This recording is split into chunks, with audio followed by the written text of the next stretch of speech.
Okay. So, may binili akong BioLED projector.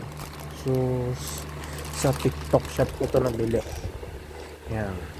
Ano to?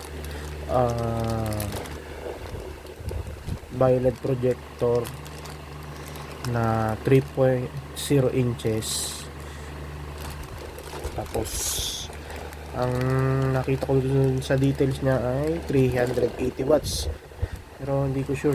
Pero baka ano lang to, 60 watts. So, okay naman yung product. Yun nga lang, dumating siya ng ganito na. Bali, naka-bubble wrap. Carton box na pinagtagpi-tagpi. Pero okay naman. Na-inspect ko naman yung product.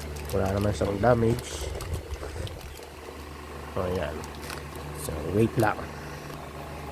Yan. May fan na din. Tapos may 4 na wire. So, siguro yung dalawa dito is sa grounding. Ewan. All white to, all white. Wala lang akong battery para matesto.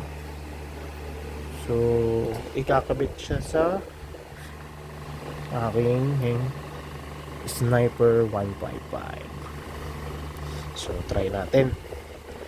Kaya lang, hindi pa ngayon since may pasok pa ako.